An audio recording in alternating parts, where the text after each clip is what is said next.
এখান থেকে সরে যান। ভয়ে দিলরুবা বেগম পেছনে সরে গেলেন। রাফসান এক ঝটকায় মেহরাজকে কাঁধে তুলে নিয়ে ঘরের দিকে রওনা হলো। মেহরাজ ব্যথায় কাতরাতে লাগলো, কিন্তু রাফসানের থেকে মুক্তি পাওয়ার সাধ্য তার নেই।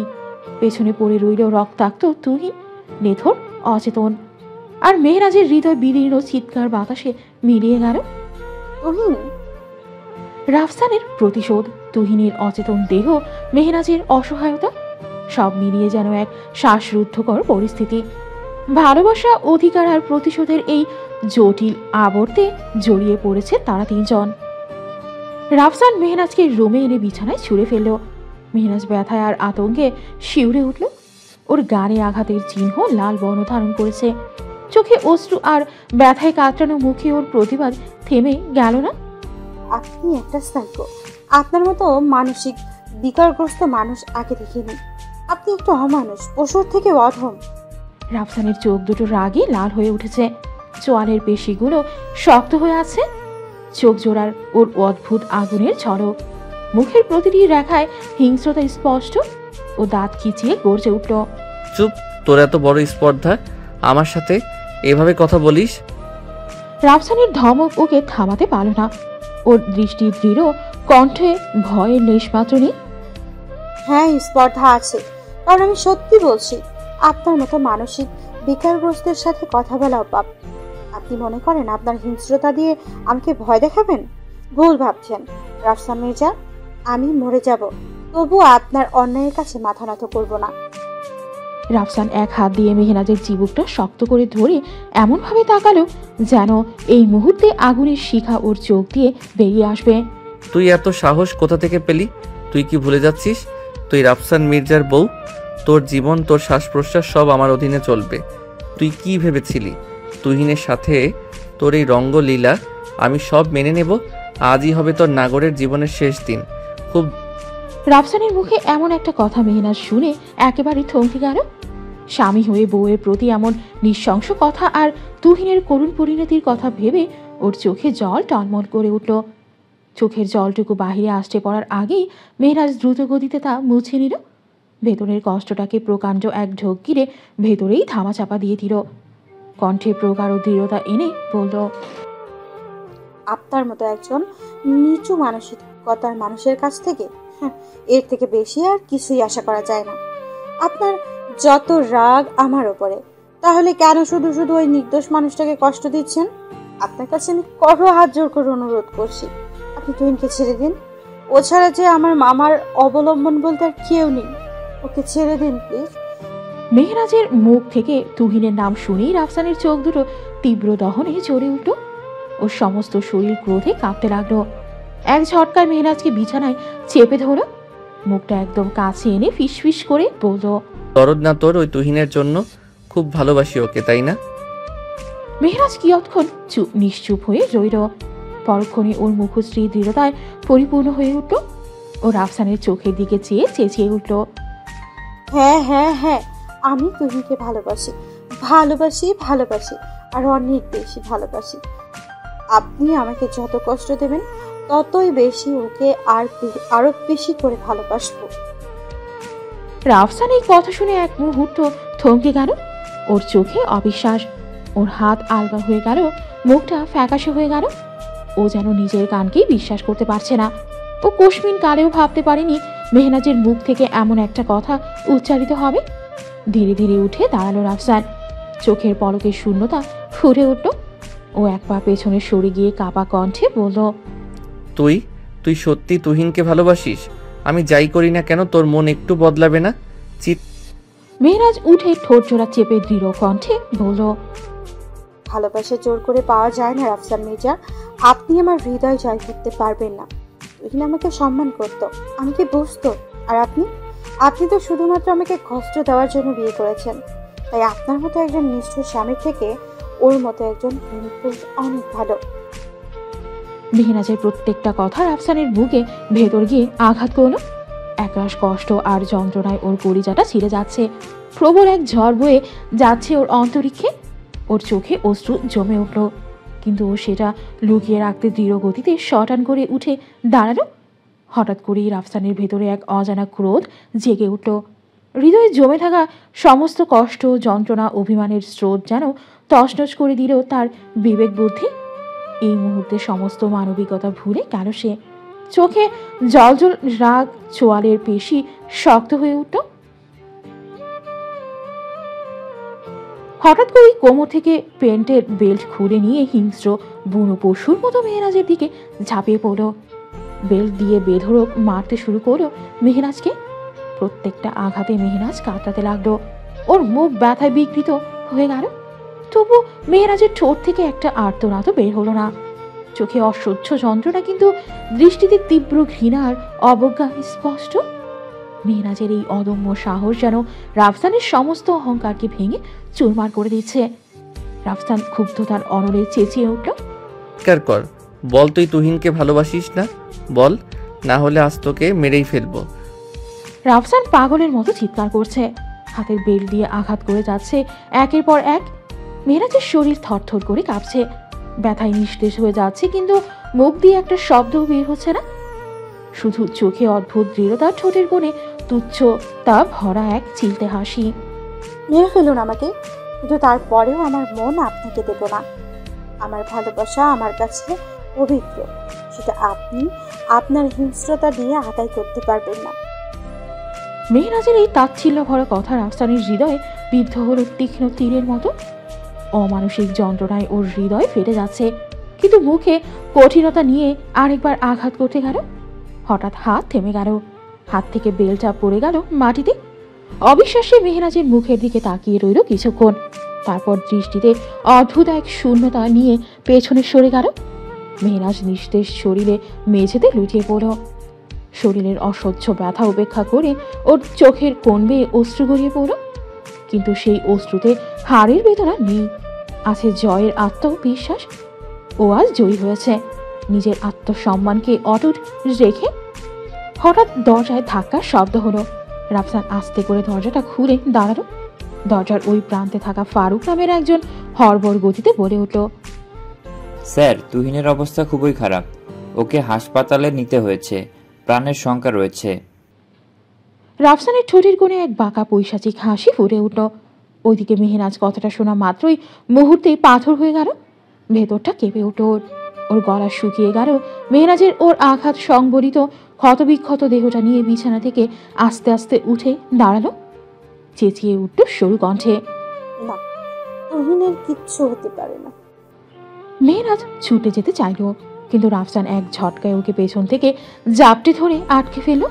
মেহরাজ ভাঙা কণ্ঠে হাঁক চালো, আমাকে যেতে দিন, আমাকে তুহিনের কাছে যেতে হবে। তুই কোথাও যেতে পারবি না, তুই আমার স্ত্রী, শুধুমাত্র আমার কাছেই থাকবি। মেহরাজ নিজেকে ছাড়ানোর চেষ্টা করলো। আপনি একটা খুন, আপনি তুহিনকে মেহরাজ পুরো কথাটা শেষ করতে পারো না, তার আগে মাথা ঘুরে মেঝেতে ধপাস করে পড়ে গেল। রাফসান মেহরাজ বলে চিৎকার করে উঠে ওকে বুকে জড়িয়ে নিল। রাফসান মেহরাজের গাল জড়িয়ে ধরে ওকে সমানই ডেকে যাচ্ছে, মেহু সোনা, জান, মাহা পাখি আমার, চোখ খোলো। রাফসান ওকে বারবার ডেকে যাচ্ছে, কিন্তু ওর কোনো সারা শব্দ নেই। রাফসান দ্রুত ওকে কোলে তুলে নিল। দৌড়ে রুম থেকে বেরিয়ে সিঁড়ি ভেঙে ওকে গাড়ির পেছনে শুইয়ে দিল। ওর পিছু পিছু দিলরুবা বেগম আর রাইসাও দৌড়ে এলো, কিন্তু রাফসানকে কিছু জিজ্ঞেস করার আগেই ও গাড়ি স্টার্ট দিয়ে ওখান থেকে চলে গেল। দিলরুবা বেগমের চোখে মুখে একরাশ আতঙ্ক এসে ভর করল। ওনার মনে ভয়ের তাণ্ডব লীলা চলছে। উনি কাঁপা কাঁপা হাতে রাইসার হাতটাকে শক্ত করে জড়িয়ে ধরল। রাইসা রে, আমার বৌমাটার কি হলো বলতো? রাফসান ওভাবে ওকে কোলে নিয়ে দৌড়ে কোথায় চলে গেল গাড়ি নিয়ে? আমার যে খুব ভয় হচ্ছে রে, না জানি পাগলটা মেয়েটার সাথে কি কি করেছে। রাইসার মনেও অসীম পরিমাণ ভয় দানা বেঁধেছে। তারপরও নিজেকে যথাসম্ভব শক্ত রাখার চেষ্টা করলো। মা, এত টেনশন করো না তো, হয়তো বা কোনো কারণে ভাবি শরীর খারাপ হয়েছে, তাই ভাইয়া দ্রুত হয়তো হসপিটাল নিয়ে গেছে। মা, তুমি তো দুশ্চিন্তা করো না প্লিজ, তোমার হাই প্রেশার আছে। ভাবিও কিন্তু দেশে নেই, প্লিজ মা ভেতরে চলো, ভাবির কিছু হবে না দেখো। কারণ আমি জানি ভাইয়া ভাবিকে প্রচণ্ড ভালোবাসে, ও নিজের জীবন দিয়ে হলেও ভাবিকে রক্ষা করবে, এটা আমার দৃঢ় বিশ্বাস। রাইসা মুখে বড় বড় কথা বলছে ঠিকই, কিন্তু ওর মনের ভেতর দুশ্চিন্তার লীলা খেলা চলছে। কারণ ও জানে ওর ভাই তার ভাবিকে যতটা পরিমাণ ভালোবাসে নিজের ভালোবাসাকে বেঁধে রাখতে তার থেকে অনেক গুণ বেশি হিংস্র হতে পারে? কথাটা ভাবতেই রাইসার পুরো শরীরে কাঁটা দিয়ে উঠল, ঘাম ছুটল আপাদমস্তক।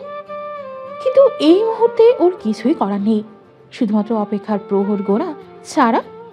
গাড়ি চলতে শুরু করেছে, প্রখর গতিতে গর্জে উঠেছে ইঞ্জিন। রাফসান স্টিয়ারিং শক্ত করে ধরে এক দৃষ্টিতে লুকিং গ্লাসের দিকে তাকিয়ে আছে। তার চোখে মুখে তীব্র দুশ্চিন্তা, কপালে বিন্দু বিন্দু ঘাম। পেছনের সিটে নিস্তেজ হয়ে পড়ে আছে মেহনাজ। ওর নিথর দেহ দেখেই যেন রাফসানের বুকের ভেতর প্রচণ্ড ঝড় বইছে। একবার এক ঝলক পেছনে তাকিয়ে মেহনাজের মুখের দিকে চাইল সে। এতক্ষণ যে মেয়েরা তীব্র ঘৃণা আর তাচ্ছিল্য নিয়ে ওর সামনে দাঁড়িয়ে লড়াই করছিল, সেই মেয়েটাই এখন চোখ বন্ধ করে নিস্তেজ হয়ে পড়ে আছে। মুখশ্রী ফ্যাকাশে, ঠোঁট দুটো শুকিয়ে গেছে, গালে এখনো থাপ্পড়ের দাগগুলো স্পষ্ট আকারে ফুটে আছে। হাতে দেহে দাগ কালো হয়ে যাওয়া, বেল্টের আঘাতের দাগ। অসম্ভব যন্ত্রণা ওর হৃদ মাঝারে। মনে হচ্ছে নিজের বুকে সে নিজেই ছুরি বসিয়েছে। গাড়ির গতি আরো বাড়িয়ে দিল রাফসান। যত দ্রুত সম্ভব হাসপাতালে ওকে পৌঁছাতে হবে। আধ ঘন্টা পর ঢাকার নামকরা প্রাইভেট হসপিটাল ইউনাইটেড হাসপাতালের সামনে এসেও গাড়ি থামালো। গাড়ির দরজা খুলে ও দ্রুত মেহনাজকে কোলে তুলে নিল। দ্রুত গতিতে এগিয়ে গেলে ভেতরের দিকে। ওকে দেখেই ডাক্তার নার্স দ্রুত ওর দিকে এগিয়ে এলো। একজন কম্পাউন্ডার একটা স্ট্রেচার নিয়ে আসলো। রাফসান খুব সাবধানে মেহনাজকে স্ট্রেচারে শুইয়ে দিল। ডাক্তার আর নার্স দ্রুত স্ট্রেচার ঠেলে মেহনাজকে ইমার্জেন্সি রুমের দিকে নিয়ে গেল। রাফসান ভেতরে যেতে চাইলে নার্স রানুর ওকে বাধা দিল। রাফসান থমকে দাঁড়ালো, দুহাতে মাথার চুলগুলো খামছে ধরল সে। ওর বুকের ভেতর অস্থিরতা যেন তীব্র হচ্ছে। একবার ওকে ভাবতে পেরেছিল পরিস্থিতি এতটা খারাপ হবে? ও তো শুধু ওকে শাস্তি দিতে চেয়েছিল, ওর ভালোবাসাকে নিজের করে নিতে চেয়েছিল। কিন্তু এটা কি হলো? রাফসানের মনের ভেতর প্রার্থনা বেরিয়ে এলো। হঠাৎ ওর ফোনটা বেজে উঠল। একরাশ বিরক্তি নিয়ে পকেট থেকে ফোনটা বের করলো। ফোনের স্ক্রিনের দিকে তাকিয়ে দেখলো ফারুক ফোন দিয়েছে। অনিচ্ছা সত্ত্বেও ফোনটা রিসিভ করলো। সঙ্গে সঙ্গে ফারুক হড়বড় গতিতে বলে উঠল, স্যার, তুহিনের অবস্থা বেশি একটা ভালো না। ওর 3 ব্যাগ ও নেগেটিভ রক্ত লাগবে। 1 ব্যাগ রক্ত পাওয়া গেছে, কিন্তু আর 2 ব্যাগ রক্ত এখনো পাওয়া যাচ্ছে না। এখন কি করব স্যার? রাফসান চোখ বন্ধ করল। তপ্ত এক শ্বাস নিল। রাফসানের আদেশে ওকে মেরে ফেলা হয়েছে প্রায়। এই মুহূর্তে মেহনাজের কথা মাথায় থাকলেও ওর মনে একটাই প্রশ্ন ঘুরপাক খাচ্ছে, যদি তুহিন বেঁচে যায়, যদি ও সত্যি ফিরে আসে? কিছুক্ষণ চুপ করে থেকে গলা কঠিন করে বলল, তুহিনকে বাঁচতে দেওয়া যাবে না। ফারুক কিছু সময়ের জন্য নিস্তব্ধ হয়ে গেল। ওর মুখ দিয়ে কোনো কথা বের হচ্ছে না। একটা মানুষ নিজের স্বার্থের জন্য কতটা হিংস্র হতে পারে তা রাফসান মির্জাকে না দেখলেও জানতেই পারত না। ওর ইচ্ছে করছে এই মুহূর্তে রাফসান মির্জার মতো একটা হিংস্র লোকের চাকরি ছেড়ে দিয়ে চলে যেতে। শুধুমাত্র পরিবারের কথা ভেবে ও তা করতে পারছে না। ফারুক বুকে পাথর চাপা দিয়ে অনিচ্ছা সত্ত্বেও থমথমে গলায় সম্মতি জানালো। রাফসান ফোনটা কেটে দিল। ওর চোখের সামনে বারবার মেহনাজের মুখটা ভেসে উঠছে। ওর ভেতরের অস্থিরতা ক্রমে ক্রমে বেড়েই চলেছে। রাফসান কোনো কিছুর বিনিময়ে মেহনাজকে হারাতে চায় না। ওকে প্রতিশোধ নেবার জন্য বিয়ে করলেও ওর প্রতি রাফসানের ভালোবাসা এখনো সেই আগের মতোই আছে। এত বছরে ওর ভালোবাসা এতটুকু কমনি, উল্টো বেড়েছে বহুগুণে। তাই ওকে হারানোর ভয়টাও এখন ওর অনেক বেশি। আর এখন ওর জীবনের সবচেয়ে বড় প্রতিপক্ষ হচ্ছে তুহিন। যদি তুহিন না থাকে তাহলে ওর প্রতিপক্ষ থাকবে না, সেই সাথে মেহনাজকে হারানোর ভয়ও থাকবে না। রাফসান দৃঢ়তার সাথে নিজের মনকে বলল, আমি যা করছি একদম ঠিক করছি, কারণ ভালোবাসা আর যুদ্ধে অন্যায় বলে কিছু নেই। আমি যা করছি এখানে কোনো অন্যায় নেই, এটা আমার ভালোবাসা পাওয়ার লড়াই। রাফসান হাসপাতালে বসার জায়গায় গিয়ে বসে পড়ল। গভীর শ্বাস নিয়ে চোখ বন্ধ করলো। এইভাবেই প্রায় 10 মিনিট অতিবাহিত হলো। ইমার্জেন্সি রুমের লাল আলো নিভে গেল। ডাক্তার আফসার আহমেদ দরজা ছেড়ে বেরিয়ে এলো। রাফসান তৎক্ষণাৎ তার দিকে এগিয়ে গেল। ওর চোখে মুখে উৎকণ্ঠা। ডাক্তার, আমার ওয়াইফ কেমন আছে? ডাক্তার একটুখানি হাসলেন। ভয় পাবেন না, এখন সে আশঙ্কামুক্ত, কিন্তু শরীরে প্রচুর আঘাতের চিহ্ন রয়েছে। মানসিকভাবেও বড় আঘাত পেয়েছে, ওনার বিশ্রাম দরকার। রাফসান স্বস্তির নিঃশ্বাস ফেলল। ডাক্তার চলে যেতে নিয়ে আবারও ঘুরে দাঁড়ালো। মিস্টার মির্জা, স্ত্রীকে শারীরিকভাবে আঘাত করা কোনোভাবেই ঠিক নয়। আপনার মতো একজন মানুষের কাছে থেকে এটা আশা করা যায় না। ওনার শরীরের ক্ষতগুলো দেখে মনে হলো উনি অনেক কষ্ট সহ্য করেছে। আমি আশা করব নেক্সট টাইম এই ভুলটা আর করবেন না। স্ত্রী হলো ঘরের লক্ষ্মী। আমাদের জিনিস অত্যাচার করে ক্ষতবিক্ষত করা জিনিস নয়। ডাক্তারের কথায় রাফসানের মাথা নিচু হয়ে গেল। লজ্জায় ওর চোখ মুখ জড়িয়ে গেল। ও আর এক মুহূর্তের জন্য ডাক্তারের দিকে তাকাতে পারল না। কথাগুলো বলেই ডাক্তার আফসার সেখান থেকে প্রস্থান করলেন। ডাক্তারের কথাগুলোতে রাফসানের হৃদয়ের গভীরে এক তীব্র অপরাধবোধ বাসা বাঁধতে শুরু করল। রাফসান থম মেরে দাঁড়িয়ে আছে। ওর মনে এক অজানা এক শূন্যতা। রাফসানের বুকের ভেতর যেন এক তীব্র ক্ষোভ ও অনুশোচনা ঘুরপাক খাচ্ছে। মেহনাজ ধীরে ধীরে চোখ খুলল। পুরো ঘরটা আবছা লাগছে, মাথাটা ভারী লাগছে, শরীরের বিভিন্ন স্থানে ব্যথায় টনটন করছে। মাথায় কারো হাতের স্পর্শ পড়তেও চোখ ঘুরিয়ে তাকালো। রাফসান ওর মাথার কাছে অপরাধীর মতো চুপচাপ দাঁড়িয়ে আছে। মেহনাজ এক ঝটকায় চোখ সরিয়ে নিল। ও চোখের গভীরে প্রগাঢ় ক্ষীণা। রাফসান শান্ত গলায় বলল, এখন কেমন আছো তুমি? মেহনাজের মুখ বিকৃত হয়ে আসলো। ঠোঁট জোড়া খিচে গেল প্রচন্ড রাগে। আপনি কেন এখানে এসেছেন? এই মুহূর্তে এখান থেকে চলে যান। আপনার মতো মানুষের মুখ দেখাও পাব। কথাগুলো ওর কর্ণে পৌঁছানো মাত্রই বুকের ভেতর মোচড় দিয়ে উঠল। একটু থেমে বলল, আমি ভুল করেছি মেহনাজ। মেহনাজ তীব্র দৃষ্টিতে তাকালো। ভুল? আপনি কি ভুল বলেছেন? যে মানুষটা ভালোবাসার নামে হিংস্র হয়ে উঠতে পারে সে কখনো মানুষ হতে পারে না। রাফসান কিছু বলতে গিয়েও থেমে গেল। সত্যি সে জঘন্য মানুষ নিজের ভালোবাসার মানুষটার শরীরে নিজেই তো আঘাত করেছে। আপনার জন্য আমার মনে কোনো অনুভূতি নেই, আছে শুধু তীব্র ঘৃণা। রাফসানের বুকটা ধসে গেল এক মুহূর্তে। ও এতটা ঘৃণ্য হয়ে গেছে। একসময় তো এই মেয়েটাই ওকে সবচেয়ে বেশি ভালোবাসত। এখন সেই মেয়েটার কাছে ও সবচেয়ে বেশি ঘৃণার পাত্র হয়ে গেল। মুহূর্তের মধ্যে ওর অক্ষিযুগল জলে ভরে উঠল। তা যেন বাহিরে আশ্রে পড়ার ভাব। কিন্তু সে তা ছেলেদের অনেক কষ্ট পেলেও যে কাঁদতে নেই, তাহলে যে লোকে তাকে কাপুরুষ বলবে। রাফসান দ্রুত চোখের পানিটা আড়াল করে নিল। পরপর কয়েকটা ঢোক গেল। রাফসান আলতো করে মেহনাজের হাতটা ধরল। মেহনাজ সঙ্গে সঙ্গে এক টানে ওর হাতটা রাফসানের কাছ থেকে ছিনিয়ে নিল। চাপা কান্নায় গর্জে উঠল সে। খবরদার, আপনার ওই নোংরা হাতে আমাকে স্পর্শ করবেন না। আপনি একটা খুনি। আপনার ওই হাতে তুহিনের রক্ত লেগে আছে। আমি আপনাকে কখনো ক্ষমা করব না রাফসান মির্জা। আপনি আবার জীবনটাকে ধ্বংস করে দিয়েছেন। তুহিনের মতো একটা ভালো ছেলেকে আপনি শেষ করে দিয়েছেন। আপনি একটা খুনি, খুনি, খুনি। কথাটা বলেই মেহনাজ ডুকরে কেঁদে উঠল। রাফসান নিস্তব্ধ মূর্তির মতো চুপচাপ দাঁড়িয়ে আছে।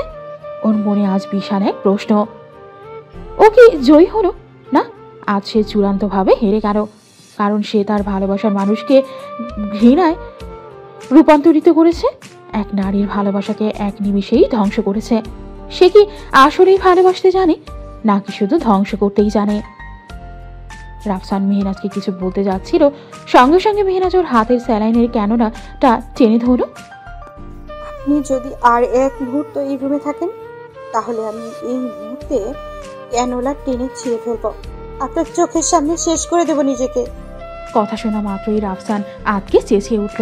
বলল, না না, তুমি এটা করো না। আমি এখান থেকে এখনই চলে যাচ্ছি। তুমি তোমার কোনো ক্ষতি করো না, প্লিজ। কথাটা বলেই রাফসান ওখান থেকে এক মুহূর্ত দাঁড়ালো না। দ্রুত সেই স্থান পরিত্যাগ করো।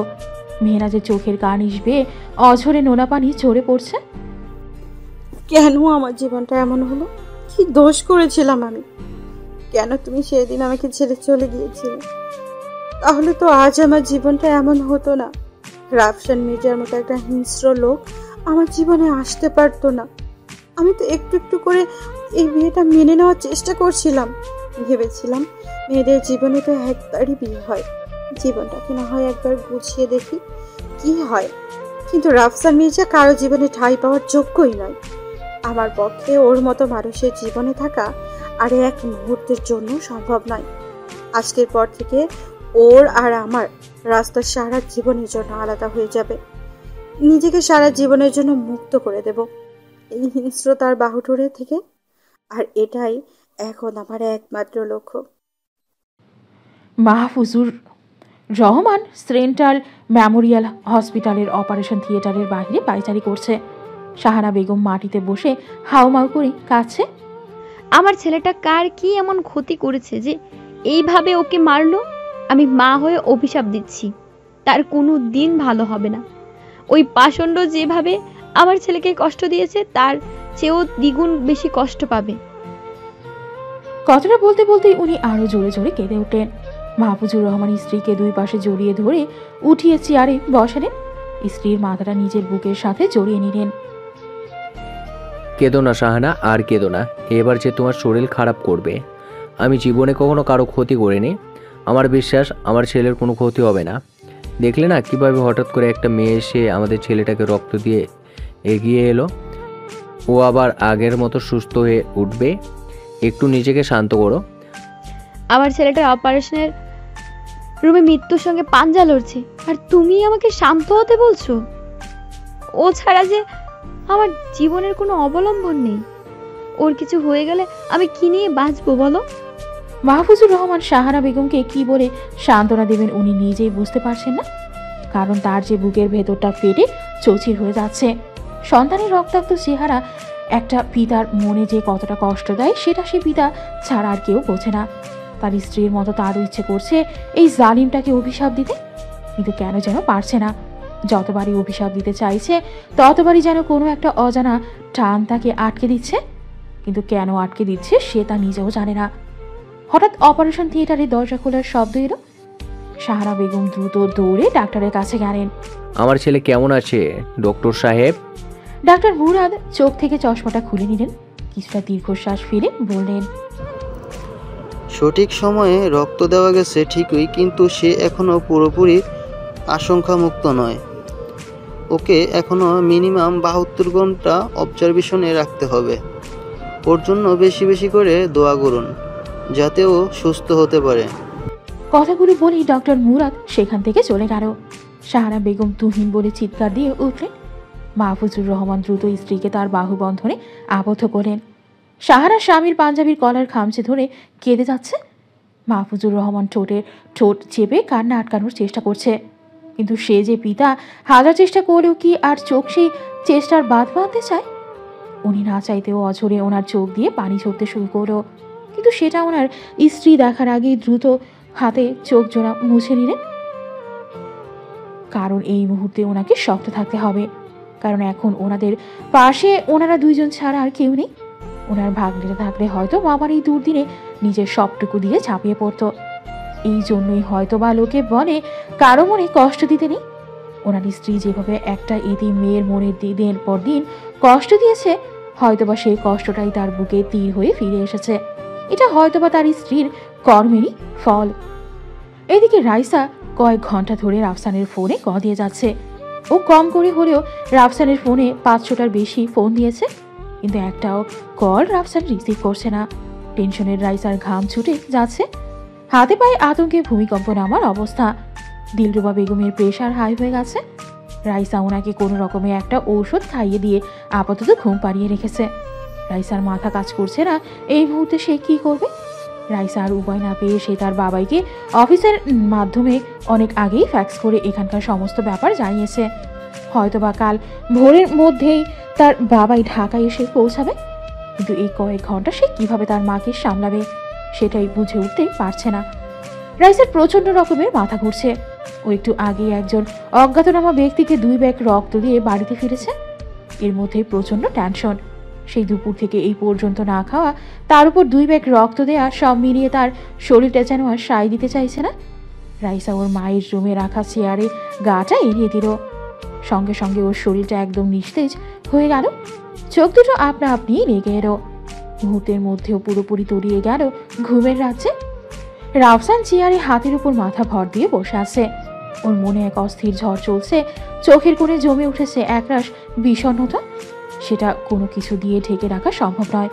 মেহনাজের অবস্থা, তার চোখে যে অপার হতাশা ও ঘৃণা ছিল তা যেন তাকে ভেতরে ভেতরে অগ্নিদগ্ধ করে চলছে। আমি কি সত্যি এতটা নিষ্ঠুর? নিজের মনে ফিসফিস করে বলল সে। তার মনে পড়ে গেল মেহরাজ এক সময় কতটা প্রাণবন্ত ছিল। হাসির ঝিলিক, চোখের গভীরে এক অপার ভালোবাসা, সবই যেন সে আজ নিজের হাতে নিভিয়ে দিয়েছে। একটা গাঢ় দীর্ঘশ্বাস ফিরে মাথা উঁচু করল রাফসান। হাতের আঙুলগুলো মুষ্টিবদ্ধ হয়ে উঠল, যেন নিজের ওপরেই রাগ ছাড়তে চাইছে। নিজের ভুলগুলোর ভারে সে যেন আর নিজেকেই সহ্য করতে পারছে না। হাসপাতালের জানালা দিয়ে চাঁদের আলো রুমে ঢুকছিল, কিন্তু মেহনাজের চোখে সে আলো ছিল না। তার চোখে শুধুই অন্ধকার, শুধুই নিঃসঙ্গতা। গভীর রাত, হাসপাতালের সমস্ত কোণে নীরবতা। সবাই ঘুমিয়ে পড়ে, কিন্তু মেহনাজের চোখে ঘুম নেই। ঘরের বাতি একেবারে নিভে গেছে, কেবল বাইরে থেকে আসা কিছু দূরের আলো ঘরটাকে অন্ধকারে আবিষ্ট করেছে। মেহনাজের শরীর একদিকে ঘেঁষে পড়ে আছে, মাথাটা ভারী হয়ে গেছে, কিন্তু চোখে কোনো শান্তি নেই। তার হৃদয়ের মধ্যে রাফসানের সঙ্গে কাটানো প্রতিটা মুহূর্তের ছবি ভেসে উঠছে। সেই মুহূর্তগুলো কখনো ভালোবাসায় জড়ানো, আবার কখনো হিংস্রতায় পরিপূর্ণ। মেহনাজের মনের ভেতর তোলপাড় চলছে, ওর অন্তরিক্ষ জোরে পুড়ে ছাই হয়ে যাচ্ছে। রাফসানের মতো একটা মানসিক বিকারগ্রস্ত লোকের সাথে আর একটা দিনও থাকা ওর পক্ষে কোনোভাবেই সম্ভব নয়। তাই যেভাবেই হোক রাফসান মির্জার হাত থেকে ওকে অনেক দূরে পালিয়ে যেতে হবে, যেখান থেকে রাফসান মির্জা ওকে আর কোনোদিনও খুঁজে পাবে না, যেখানে ও নতুন এক পরিচয় বাঁচবে নতুনভাবে। ধীরে ধীরে ভোরের আলো ফুটতে শুরু করেছে। সকালের স্নিগ্ধ আলোক রশ্মি আকাশে সোনালি স্রোতের মতো ছড়িয়ে পড়তে শুরু করেছে, যেন আকাশের আধারকে মৃদু হাতে আলিঙ্গন করে তুলে নিয়ে আসছে নতুন এক দিনের শুভ সূচনা। বাতাসে মিষ্টি এক শীতলতা আর চিরন্তন প্রতীক্ষা যেন ফিরে আসছে জীবনের কোণে। সকাল হতেই আবার হাসপাতালের কার্যক্রম শুরু হয়েছে। রাতের দীর্ঘ ক্লান্তির ছাপ কাটিয়ে হাসপাতালের সকল কর্মীরা যার যার কর্মে স্থানে যোগ দিয়েছে। নার্সরা ওষুধের ট্রে হাতে রোগীদের কেবিনে ঢুকছে, কেউ কেউ আবার চিকিৎসার হিসাব নিকাশ নিচ্ছে। যে যার মতো শান্তিপূর্ণভাবেই নিজেদের কাজ করছে অকপটে। হঠাৎই শান্ত ও নিস্তরঙ্গের মধ্যে এক তীব্র ঝড়ের আভাস দিল 303 নাম্বার কেবিনে। কেবিনটা মেহনাজের। প্রায় 1 ঘন্টা ধরে মেহনাজকে তার কেবিনে খুঁজে পাওয়া যাচ্ছে না। ওর দায়িত্বে থাকা নার্স রানু হাসপাতালের আনাচে কানাচে, ছাদে, বাগানে, বেসমেন্টে সকল জায়গায় মেহনাজকে খুঁজেছে, কিন্তু খুঁজে পায়নি। ভয়ে রানুর হাত পা অসাড় হয়ে আসছে। এই মুহূর্তেও কি করবে ভেবে পাচ্ছে না। মাত্র 15 মিনিটের মধ্যেই রানু কেবিনের বাইরে গিয়েছিল নাস্তা করতে। বাইরে থেকে কেবিনের সামনে আসতেই দেখতে পেল কেবিনের দরজা হাট করে খোলা। ও দ্রুত গতিতে কেবিনে ঢুকে দেখলো মেহনাজ বেড়ে নেই। ও ভেবেছিল হয়তো ওয়াশরুমে গেছে, কিন্তু প্রায় 10 থেকে 15 মিনিট অতিবাহিত হবার পরেও মেহনাজের কোনো সাড়া পেল না। রানু ধীর পায়ে ওয়াশরুমের দরজার দিকে এগিয়ে গিয়ে কাঁপা কাঁপা হাতে দরজা খুলে দেখলো সেখানে মেহনাজ নেই। সঙ্গে সঙ্গে ওর বুকে কাঁপন ধরে গেল। সেই থেকে ও 1 ঘন্টা যাবৎ মেহনাজকে সারা জায়গায় খুঁজেছে, কিন্তু কোথাও খুঁজে পায়নি। এই কথা যদি রাফসান মির্জার কানে যায়, তাহলে তার চাকরি তো যাবে, সাথে প্রাণটাও যেতে পারে। কথাটা ভাবতেই আতঙ্কে রানুর গলা শুকিয়ে আসলো। ও পরপর কয়েকটা শুকনো ঢোক গিলল। রানু মাথায় হাত দিয়ে ধপাস করে ফ্লোরে বসে পড়ল, আতঙ্কিত কণ্ঠে হাঁক চালো। এর মধ্যে মেহনাজকে চেক আপ করতে ডক্টর আফসাস কেবিনে ঢুকলেন। তৎক্ষণাৎ ওনার চোখ জোড়া ছানা ভরা হয়ে গেল। বিছানার চাদর এলোমেলো, মাথার পাশে থাকা স্যালাইনের তারটা ঝুলছে, কিন্তু রুমের আশেপাশে কোথাও মেহনাজ নেই। বেডের ঠিক পাশেই মাথায় হাত দিয়ে নির্লিপ্ত ভঙ্গিতে বসে আছে রানু। ডাক্তার আফসার দ্রুত বেগে রানুর দিকে এগিয়ে গেল। হরবর গতিতে প্রশ্ন ছুড়ল রানুর দিকে, কেবিনের এই অবস্থা কেন? তুমি বা এভাবে বসে আছো কেন? আর পেশেন্ট কোথায়? ডাক্তার আফসারকে দেখে রানুর ভয় যেন ভিমরি খাবার অবস্থা। রানু দ্রুত বেগে উঠে দাঁড়ালো, হা এবড়ো থেবড়ো গলায় বলল। ডাক্তার আফসারের কপালে গভীর ভাঁজ পড়ল, চোখ দুটো রাগে দপদপ করে জ্বলে উঠল। কণ্ঠ থেকে আহরিত হলো ধমকের কুণ্ডলী। What rubbish! একজন রুগী এভাবে উধাও হয়ে গেল আর তুমি কিছুই বুঝতে পারলে না? রানু ভয়ে মাথা নিচু করে ফেলল, কাঁপা কাঁপা কণ্ঠে বলল। রানু পুরো কথা শেষ করতে পারল না, তার আগেই ডাক্তার আফসার গর্জে উঠল তীব্রভাবে, তোমার কোনো আইডিয়া আছে? মিসেস মির্জাকে না পাওয়া গেলে কি হতে পারে? তুমি রাফসান মির্জাকে চেনো না। সে অনেক বড় একজন রাজনৈতিক নেতা। এই হাসপাতাল বন্ধ করে দিতে তার 1 মিনিটও সময় লাগবে না। সাথে আমাদের লাইসেন্সও বাজেয়াপ্ত করতে পারে, আর সেই সাথে তোমাকেও জেলের ভাত খেতে হতে পারে। শেষের কথাটা শোনা মাত্রই রানুর অন্তরাত্মা কেঁপে উঠল। ও শটান করে ডাক্তার আফসারের পায়ে পড়ে গেল। ডাক্তার আফসার এই মুহূর্তে কি করবে বা কি বলবে ভেবে পাচ্ছে না।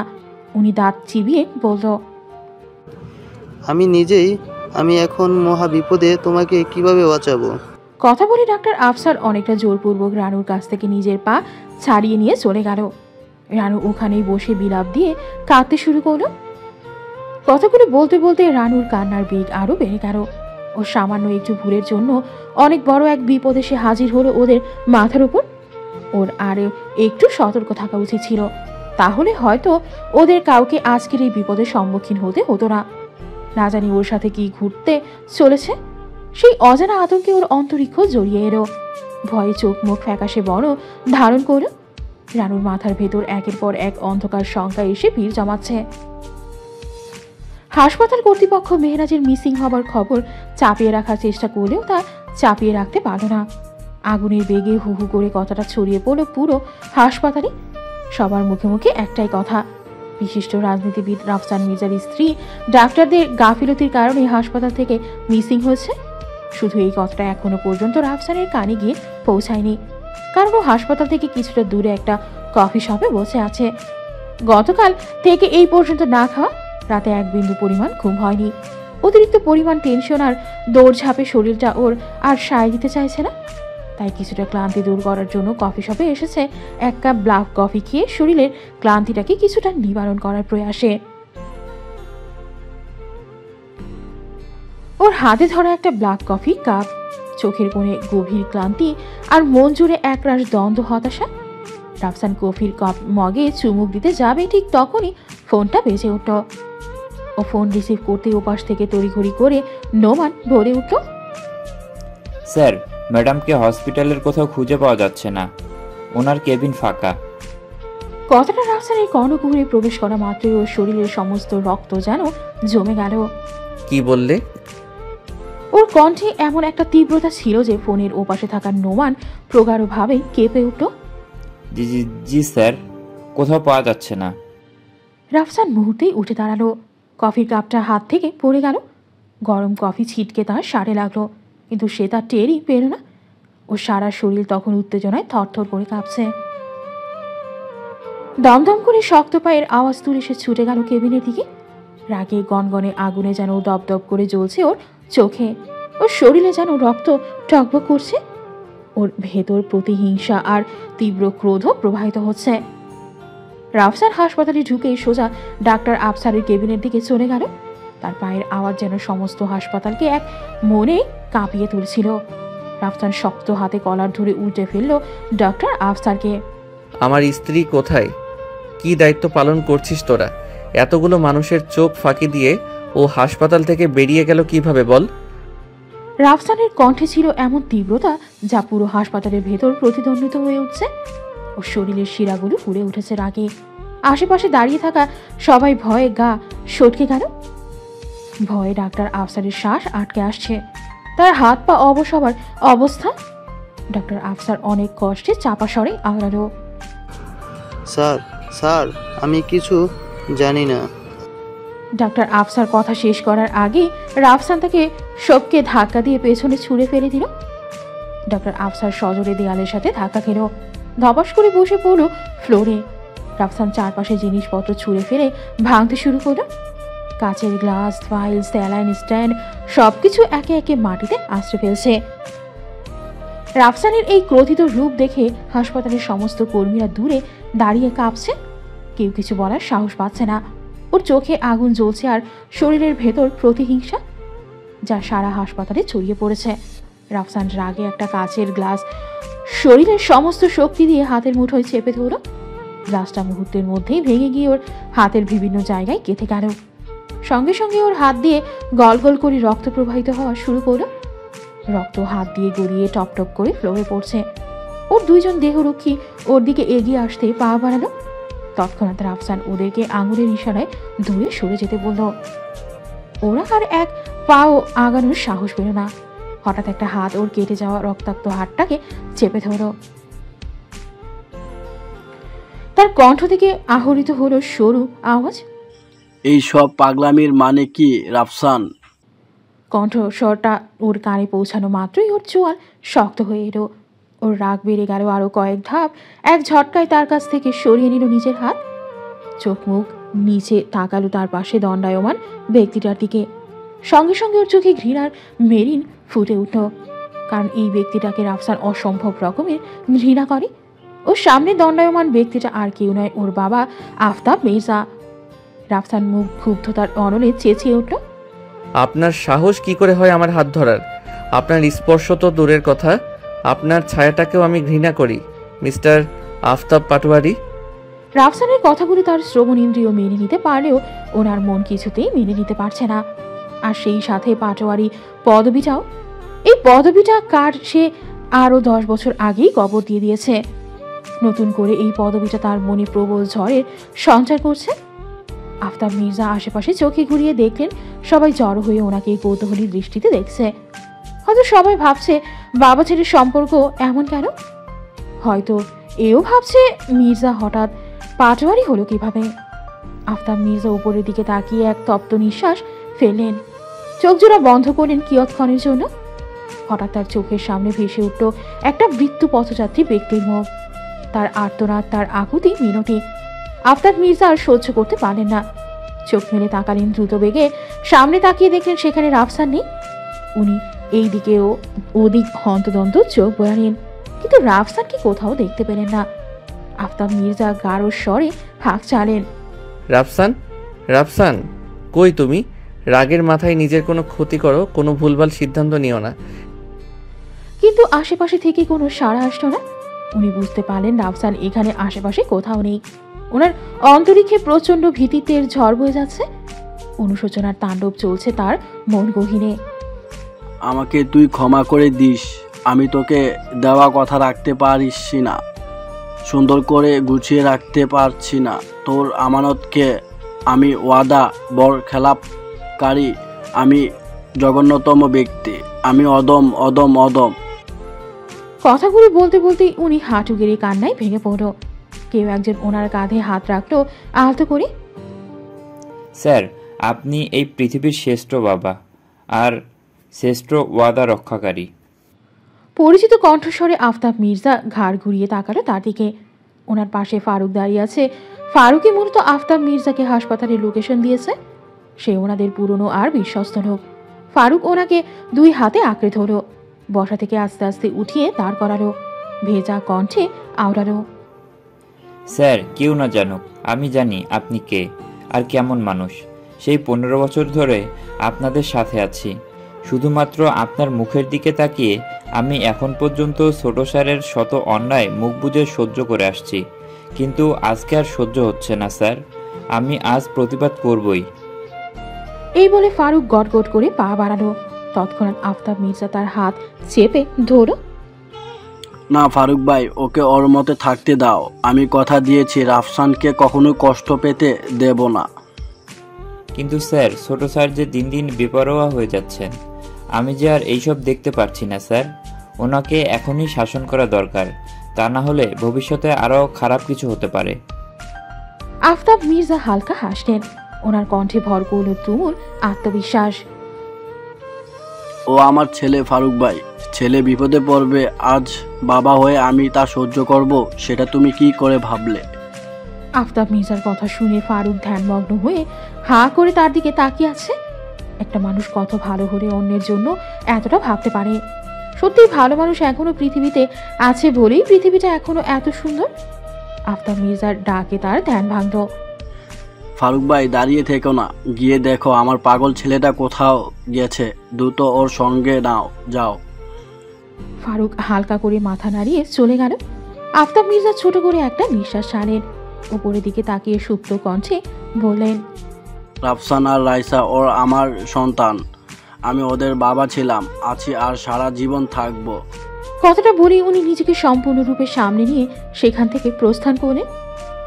রাফসান গাড়ি নিয়ে উড়িতে গড়িতে মেহনাজকে খুঁজে চলেছে, কিন্তু ওর কোনো পাত্তা নেই। রাফসানের রাগে আর দুশ্চিন্তায় মাথা ফেটে যেতে চাইছে। রাফসান ক্রোধান্বিত চিত্তে আওড়ালো, এই ধরনী তলে তুমি কোথায় পালাবে মাহা?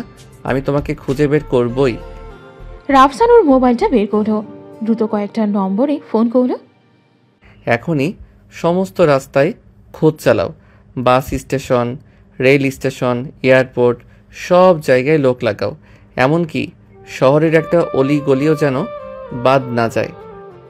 অনেক বছর পর অনেক কষ্টে ও মেহরাজকে আবার ফিরে পেয়েছিল। এইভাবে ওকে কিছুতেই হারিয়ে যেতে দেবে না, কিছুতেই না।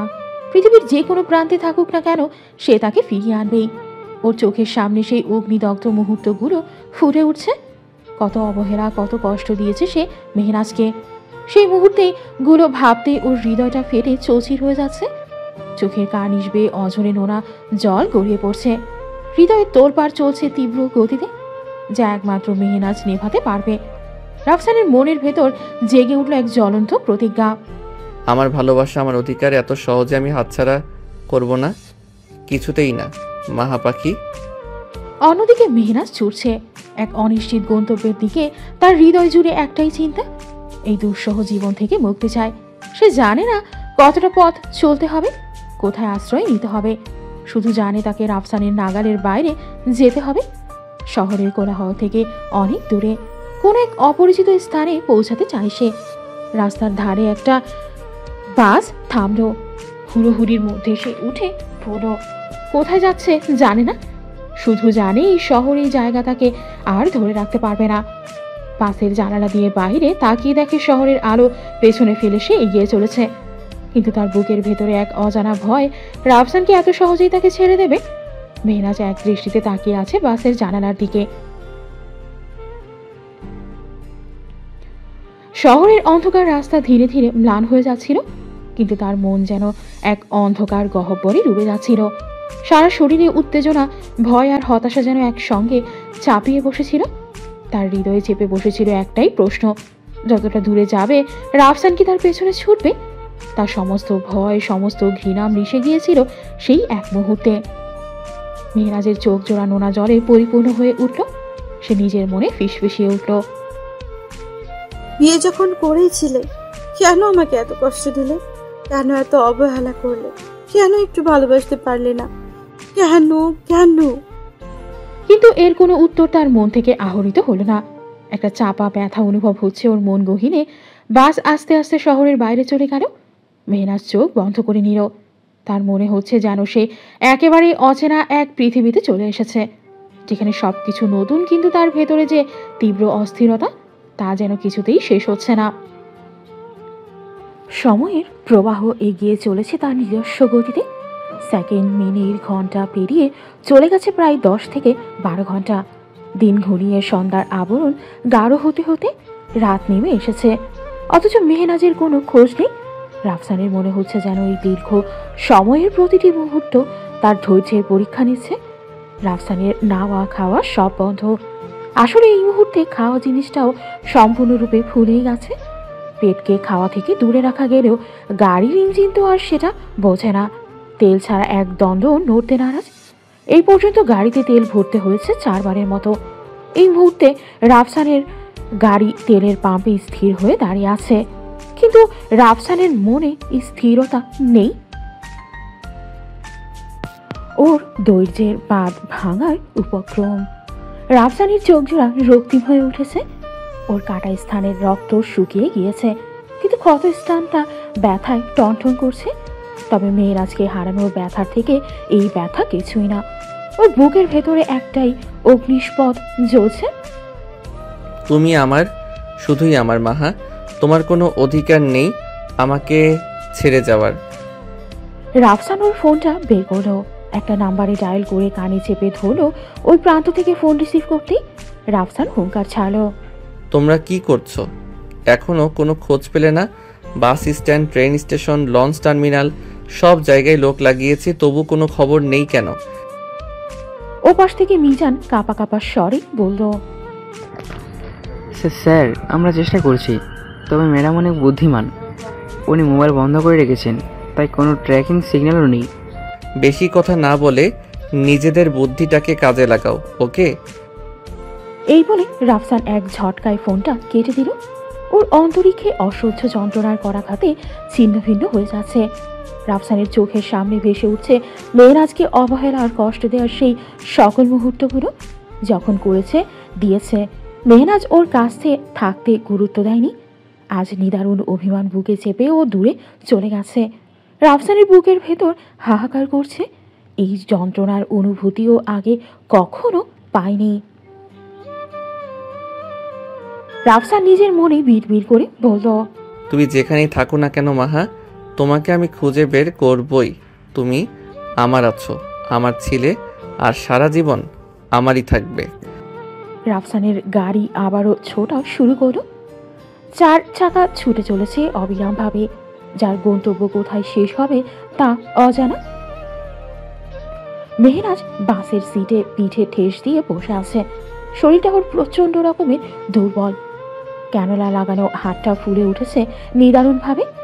অসহ্য রকমের ব্যথা করছে হাতটায়, যে ব্যথা যেন ধৈর্যের মাত্রাতিরিক্ত ছাড়িয়ে যাচ্ছে। একদিকে শরীরে দুর্বলতা, পেটের ক্ষুধা, আর অন্যদিকে হাতের তীব্র ব্যথা। সব মিলিয়ে মেহরাজ কষ্টের গহ্বরে তলিয়ে যাচ্ছে।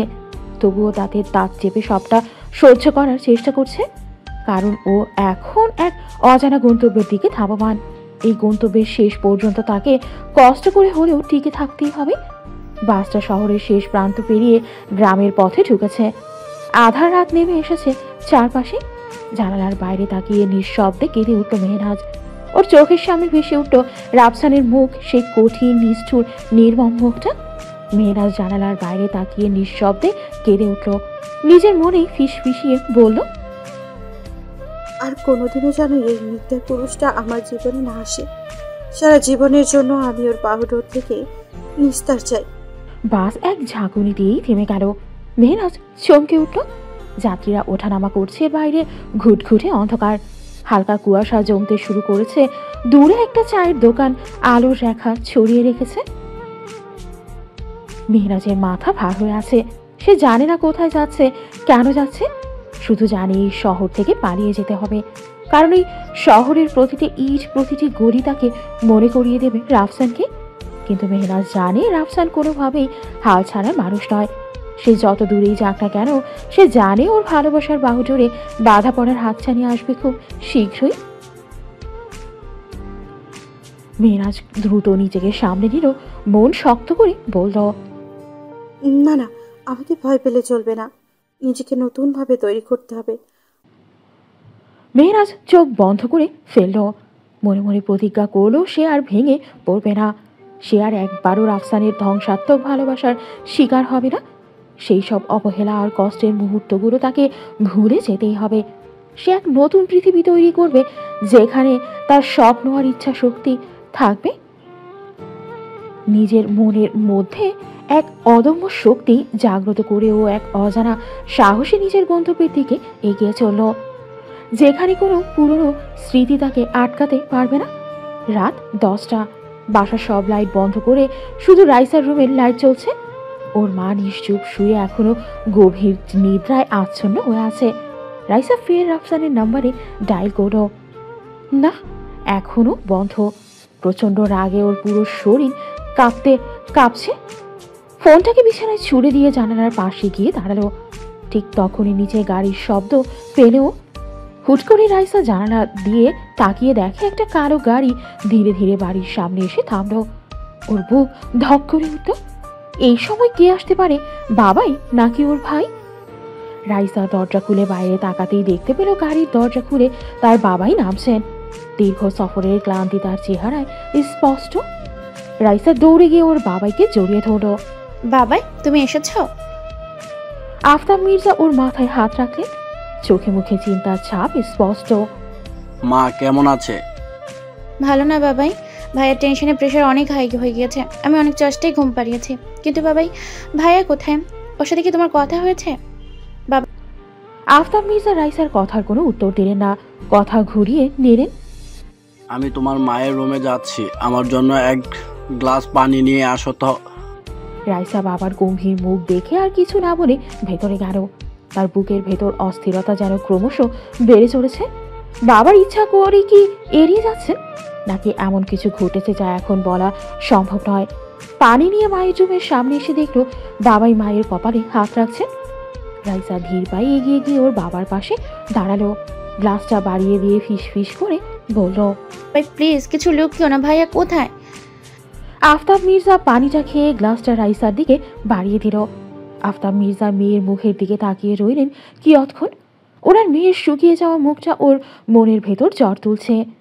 উনি রাইসার এক হাত ধরে ধীর স্থির কণ্ঠে বললেন, রাইসা মা, এত চিন্তা করো না, সব ঠিক হয়ে যাবে। রাইসা অস্থিরভাবে ওর বাবার দিকে তাকিয়ে আছে, ছটফটিয়ে বলল, আমাকে কি লুকাচ্ছ বলো না বাবাই। ভাবি ঠিক আছে তো? আমার ছোট্ট মেয়েটা কত বড় হয়ে গেছে, কত ভাবনা তার সবার জন্য, শুধু নিজের কথাটাই ভাবে না। সকাল থেকে না খেয়ে আছিস তাই না? রাইসা মাথা নিচু করে মৃদু মাথা নাড়ালো। না বাবাই, খেয়েছি তো। বাবার কাছে মিথ্যে বলছিস? দাঁড়া, আমি তোর জন্য তোর প্রিয় খাবার অর্ডার করে দিচ্ছি। রাইসা ওর বাবাকে বাধা দিল। না বাবাই। একদমই না, কোনো কথা নয়। এখন তোর বাবাই এসে গেছে না, আর কোনো চিন্তা নেই। এবার লক্ষ্মী মেয়ের মতো হাত মুখ ধুয়ে আয়, আমি খাবার অর্ডার করছি। রাইসা কিছুতেই যেতে চাইছে না। ওর ভাই আর ভাবির খবরটা পাওয়ার জন্য মনটা আনচান করছে, কিন্তু কিছুতেই ওর বাবাই ওদের খবর দিচ্ছে না। ওর মনটা আরো উত্থাল পাথাল করছে। রাইসা ওর বাবাকে কিছু বলতেই চাচ্ছিল, সঙ্গে সঙ্গে আফতাব মির্জা রাইসাকে থামিয়ে দিল। রাইসা, বাবার কথা অবাধ্য হতে হয় না, আমি যা বলছি তাই করো, যাও। রাইসা ওর বাবার মুখের ওপর আর কিছু বলতে পারল না। অনিচ্ছা সত্ত্বেও ওর রুম ত্যাগ করলেও আফতাব মির্জা ওনার দৃষ্টি ঘোরালেন স্ত্রীর দিকে। স্ত্রীর হাতটা খুব শক্ত করে আঁকড়ে ধরলেন। তোমাকে যে আমি এইভাবে দেখতে পারছি না দিলু, আমার যে খুব কষ্ট হচ্ছে, কারণ আমি যে তোমাকে খুব বেশি ভালোবাসি। সেই 20 বছর আগে যেমন ভালোবাসতাম, আজও ঠিক তেমনই ভালোবাসি। আর এই কথাটা কখনোই বলা হয়নি, হয়তো বা কোনোদিন বলা হবেও না। কথাগুলো বলতে বলতেই আফতাব মির্জার চোখ থেকে 2 ফোঁটা গরম নোনা জল গড়িয়ে পড়ল। একতরফা ভালোবাসা এমনই হয়, যা না যায় ভোরা আর না যায় স্বীকার করা।